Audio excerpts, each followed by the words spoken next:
વડોદરાના માંજલપુર વિસ્તારમાં પોલીસે ઓનલાઈન ન્યૂડ વિડીયો કોલિંગના કથિત ગેરકાયદેસર ધંધાનો પર્દાફાશ કર્યો છે. દરબાર ચોકડી નજીક આવેલા પ્રકૃતિ ફ્લેટમાં દરોડો પાડી પોલીસે મનીષ કનુભાઈ પઢિયાર નામના શખ્સને ઝડપી પાડ્યો હતો. પોલીસના જણાવ્યા મુજબ સ્ટ્રીપચેટ એપ્લિકેશન મારફતે યુવતીઓ પાસે ગ્રાહકો સાથે અશ્લીલ વિડીયો કોલિંગ કરાવવામાં આવતું હોવાનો ખુલાસો થયો છે. દરોડા દરમિયાન પોલીસે સ્થળ પરથી 3 લેપટોપ, 2 કેમેરા અને આઈફોન 15 સહિત અંદાજે ₹32,000નો મુદ્દામાલ કબજે કર્યો છે. આ મામલે માંજલપુર પોલીસે BMS, IT એક્ટ અને ઇમોરલ ટ્રાફિક પ્રિવેન્શન એક્ટ હેઠળ ગુનો નોંધી વધુ તપાસ હાથ ધરી છે.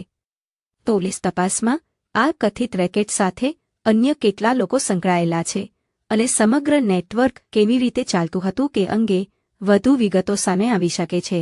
ગઈકાલ તારીખ 11/8/26ના રોજ માંજલપુર પોલીસ સ્ટેશનના સ્ટાફને બાતમી મળી હતી કે માંજલપુર પોલીસ સ્ટેશનના વિસ્તારમાં આવેલ પ્રકૃતિ ફ્લેટમાં જેનો માલિક મનીષ પઢિયાર છે તે પોતાના ફ્લેટમાં છોકરીઓ ભાડે રાખી એ છોકરીઓ સ્ટ્રીપ ચેટ નામની એપ્લિકેશન પર પોતે ઓનલાઈન થઈ અને ગ્રાહકોને આકર્ષી અને ગ્રાહકોની માંગણી મુજબ અલગ અલગ વિભત્સ હરકતો કરી ટોકન પેટે અલગ અલગ પૈસા વસૂલ કરી જે પૈસા આ જે મૂળ માલિક છે મનીષ પઢિયારના અકાઉન્ટમાં ટ્રાન્સફર કરાવી પોતે એના પેટે કમિશન લઈ ગુનો આચરતા હતા. જે બાબતે માંજલપુર પોલીસ સ્ટેશનને મળેલ બાતમી આધારે આ જે પઢિયાર છે મનીષ તેમના વિરુદ્ધ ઇમોરલ ટ્રાફિક એક્ટ તેમજ BNSની અલગ અલગ કલમ હેઠળ હાલ ગુનો રજીસ્ટર કરવામાં આવ્યો છે.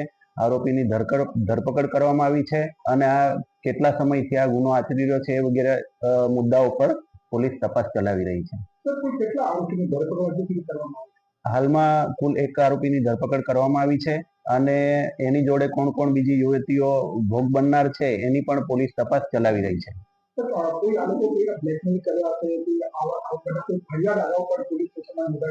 હાલ સુધીમાં એવો કોઈ કિસ્સો આવ્યો નથી, પરંતુ હવે આ જ્યારે આ ઉજાગર થયું છે આ કિસ્સો ત્યારે અમે એ પણ તપાસ કરીશું મુદ્દો કે કોઈની જોડે આ લોકોએ ચીટિંગ કર્યું હોય અને અથવા બ્લેકમેલ કર્યું હોય તો એ મુદ્દા પર પણ અમે તપાસ કરીશું.